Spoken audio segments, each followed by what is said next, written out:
Whoa, it's me.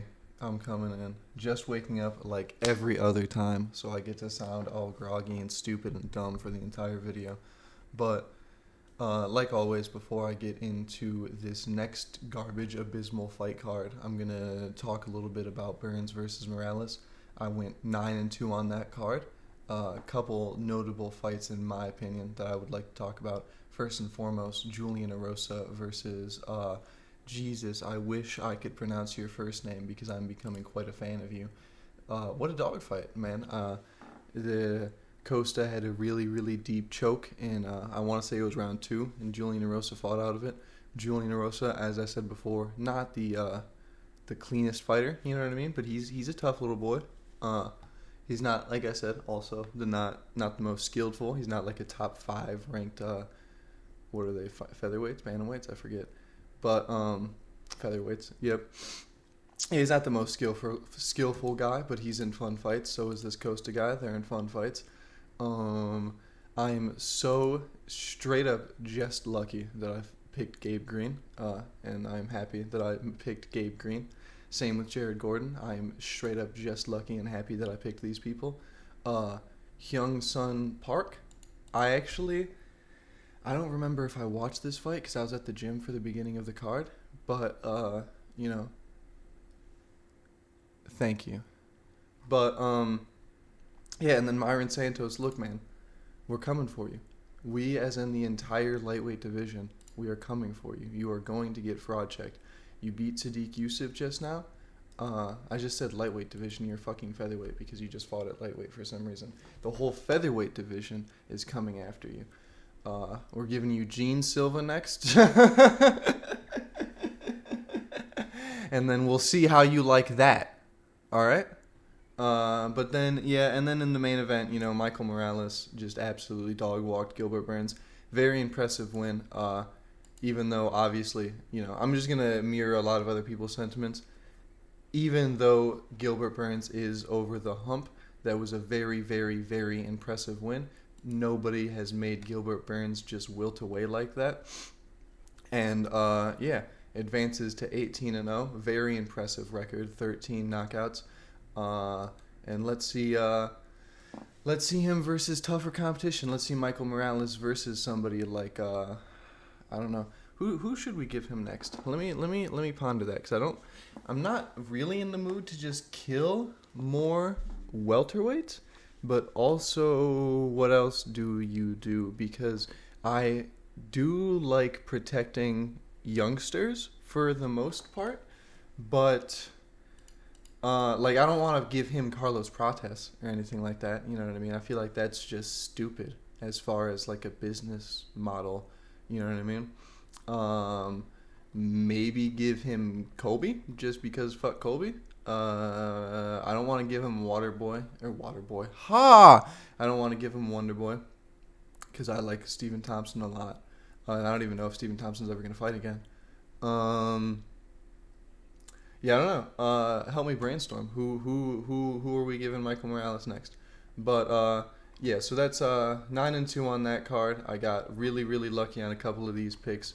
A lot of the card was also really obvious, and I said that there was an absurd amount of like higher than minus 400 underdogs, which is insane. So I don't even really have to look at it for more than 10 seconds. That advances me to 55-32. Still need to look at what I did on the Gary versus Prates card. That's still just a huge blank space in my notes, and I don't know how well I did. But moving on to this last dog shit card before we get into the summer of... Wow, what was that? Before we get into the summer of bangers, starting with the least deserved title shot in UFC history. Blanchfiel versus Barber. Aren't you excited for Erin Blanchfiel versus Macy Barber? But first off, Rayan dos Santos versus Alice Alderan. See, here's the thing. Neither of these two have won in the UFC. Isn't that a crazy stat? Rayan dos Santos is only 29, where Alice Alderlin is 33. They are, I don't know. So remember that Pooja Tomar versus Shayna Bannon fight that ended up just being an absolute war a couple months ago? So Dos Santos lost to Pooja Tomar and Ardeline lost to Shayna Bannon. So that's just funny, in my opinion. I don't know, that's just like a weird small MMA world coinkadink. But I don't know, I think it's weird. Dos Santos has better grappling? Maybe? But I don't even know that because technically Ardeline has more like takedowns and is more active grappling wise. I don't know. I'm gonna pick Dos Santos just because essentially she has more fights and her record looks better, and she's the favorite. But and she's younger. I mean, there's a couple reasons why she's the more attractive pick. But yeah, I don't know. This is a weird one. As is most women's WMMA. Nice. But moving on to Marquel Mederos versus Bolaji Oki. I just want to say Bolaji Oki's moniker is the Zulu Warrior, and he is Belgian. But anyway, he definitely is a migrant to Belgium. But anyway, this one's also spicy. Oki lost to Chris Duncan. He got choked unconscious by Chris Duncan. And Chris Duncan, I mean, here, let me actually, hang on, before I talk too much shit, let me go to Chris Duncan's page. So he has lost only twice to Manuel Torres and fucking Borshev, whoever the hell that is. But on that same coin, has he fought anybody good? No, he has not. So, and he's 32 already in the lightweight division. But he just subbed Vucenic, also Chris Duncan did. But he was about to get pieced up on the feet. That was one of the lowest MMA IQ moves by a professional fighter I've ever seen. Those takedowns from Jordan Vucenic. But yeah, on the other side, Marquel, he really hasn't faced anywhere near even Chris Duncan in competition. Like his... You know what I mean? I don't really know why. Oki is the larger man, and he's the more active man, like statistically wise. But for whatever reason, I feel like Marquel is just going to do this. I feel the Mederos pick. I feel it in my bones. I can't really properly explain it, but I don't know. I'm picking Marquel Mederos, and I'm just going with my gut on that one. Moving on to Kurt Holobaugh versus Jordan Levitt. Jordan Levitt has some sort of gay MMA plot powers. We can all agree on that, right? Like he lost to Paddy Pimblett, and I don't think he's lost since, or... Oh, no, okay, he just lost to Chase Hooper. Whoopsies, you know. Chase Hooper is on an insane legendary title run. He hasn't lost since he fought Steve Garcia back in 2022. That wasn't that long ago. But, yeah, Chase Hooper is really, really, really good, especially now. So, Jordan Levitt losing to Chase Hooper, that's not the worst. But, okay, so he's lost to Claudio Puelles, he's lost to Paddy Pimblett, and he's lost Chase Hooper. He has only won one fight in between. Wow, okay, interesting. Maybe I need to eat my words. But, whatever, I'm not going to eat my words. Jordan Levitt has some sort of weird gay UFC plot armor, and I think we all know that. At least I know that. If you guys didn't know that, I'm letting you in on that secret. Also, Kurt Holobaugh is like 38. So, yeah, pretty obvious Jordan Levitt pick. I really don't understand why he's not more than a minus 180 favorite. But moving on to Ramiz Brahimaj versus Oban Elliott. Oban Elliott's a minus 720 favorite. Or 25 favorite, actually. Minus 725. Moving on to Ketlen Viera versus Macy Chiasson. This one's interesting because these are almost the same person. Like, they have rather weirdly similar careers. Like Ketlen Viera, she went on this huge tear, and then she lost to Irene Aldana, and then she won, and she lost to Yana Santos, then she won 2, lost to Raquel Pennington, 1, Kayla Harrison. Move on to Macy Chiasson, right? And then she went on this entire run, lost to Lena Landsberg, 1-2, Raquel Pennington, 1-1, Irene Aldana, 1-2.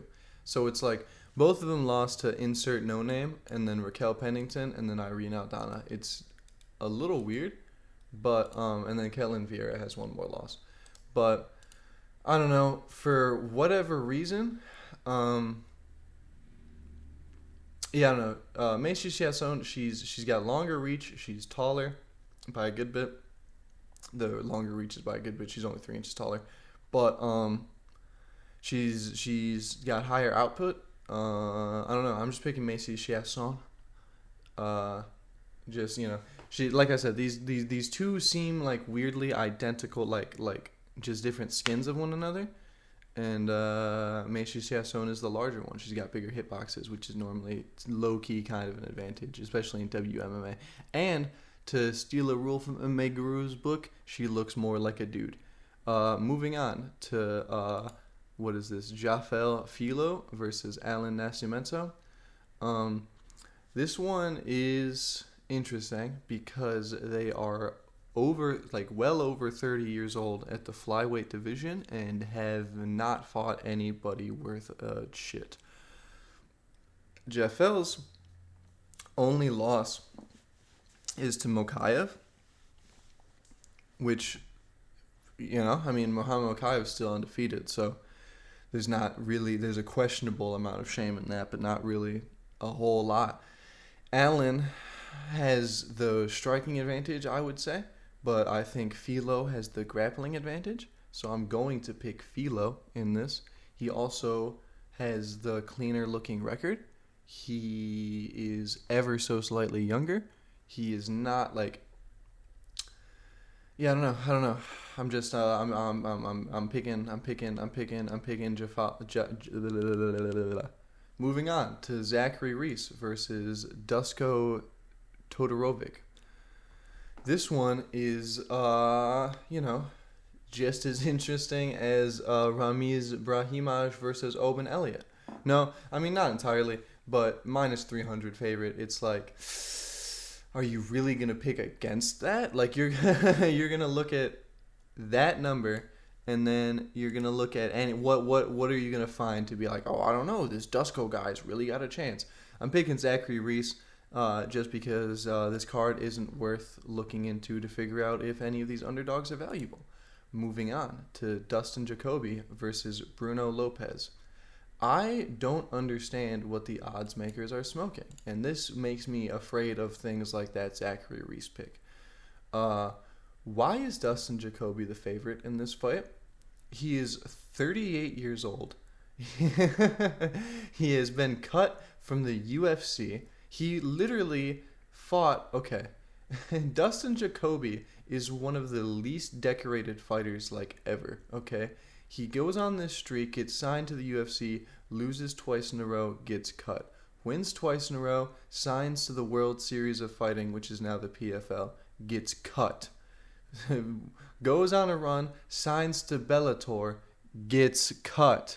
And then now he's back in the UFC somehow, doing this weird, he'll win a few, lose 2, win 1, lose 2. Just beat Vitor Petrino. Yeah, I don't know. I get, is Dustin Jacoby necessarily bad? No. You know what I mean? Is he 37 years old and mid? Absolutely. Bruno Lopes, on the other hand, is 32 years old, for sure relatively untested, but he also only has one loss. He's untested, but he's also, I don't want to say unbeaten because he's been beaten, but he's way unbeaten compared to Dustin Jacoby. Dustin Jacoby is 20-9. Bruno Lopes is 14-1. So I'm picking Bruno Lopes. I don't understand how he's the underdog. If I bet money more often on things, I might even bet money on that. Moving on to Billy Ray Cyrus versus Seokhyen Ko.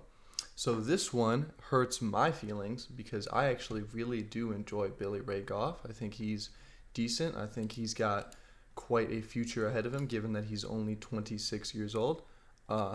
He has already lost in the UFC. He lost to Trey Waters in his last fight, May 11th, 2024. But he's got, he's got good striking. He's got decent grappling. He can mix it up well. I'm not going to lie, I kind of forgot that fight, but I do remember him. So that means he performed to some capacity, right? But I'm picking my Korean boy, my Asian boy, my anime savior, because it's funny, and I'm never going to not pick the chopstick user. Moving on to I wouldn't pick with me. I am not too confident in this pick. Billy Ray Goff is pretty good. But I'm picking with my bias. Moving on to Mateasz Gamrot versus Ludovit Klein. This one's spicy because Gamrot's kind of getting older. He also is coming off a loss to Dan Hooker. But realistically, he's got the grappling advantage, probably got the pace cardio advantage. He's got the experience advantage, definitely. He's just a higher level fighter. Ludovit Klein has not been able to secure spot at the top. He lost to Nate Landwehr. He lost to Michael Trezano. Nate Landwehr is a fucking featherweight. But,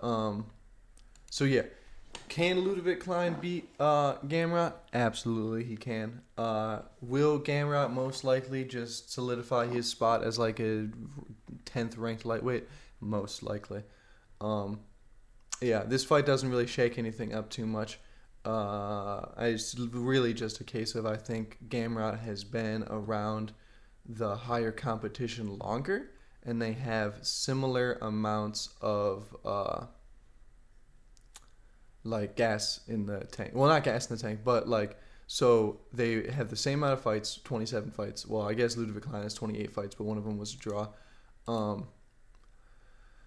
But Gamrot's fought Arman Seokhyen. He's fought Fiziev. He's fought Jalen Turner. He's fought Beneil Dariush. You know what I mean? Who has Ludovit Klein fought? Ludovit Klein has fought fucking... You know what I mean? He fought Nate Landwehr. He fought Jai Herbert. He actually beat Bahamondes, and that win is aging quite well at this point because Ignacio Bahamondes is really good.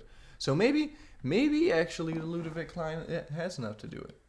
Maybe actually right now I'm switching my pick to Ludovit Klein. I'm not even gonna lie.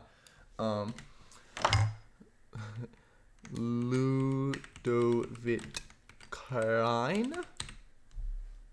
Yeah, let me as I'm looking at things, change my pick to Ludovit Klein real quick. So I'm gonna pick Ludovit Klein. He's let me switch this entire narrative up. He's younger. He's beaten Ignacio Bahamondes. He's beaten Thiago Moises. Beat Shane Young. I don't know. But yeah, that's going to be a decently even fight. Moving on to another just reskinned fight, Erin Blanchfiel versus Maycee Barber. Isn't it interesting that Maycee Barber gets all of the hate in the world effectively because she was confident when she was young? Erin Blanchfield has also gotten fraud checked. She got fraud checked sooner. She wasn't undefeated. She lost to Tracy Cortez on the regional scene in Invicta, and then she lost to Manon Fiorot last year. Maycee Barber, on the other hand, lost to Roxanne Modafferi and then Alexa Grasso, and then that's it. She went on a 2-fight skid and she hasn't lost since. That's the only time she ever lost, and people were like, "Ha, youngest champion ever says what? Who?" Just because she's a confident girl. But Maycee Barber has really good wins. Jillian Robertson has aged quite well as a win. Miranda Maverick, Jessica Ai, Amanda Hebas, Andrea Lee. She has pretty good wins, whereas Erin Blanchfield has good wins too. She just beat Rose Namajunas. She beat Jessica Andrade. She also beat JJ Aldrich, Miranda Maverick.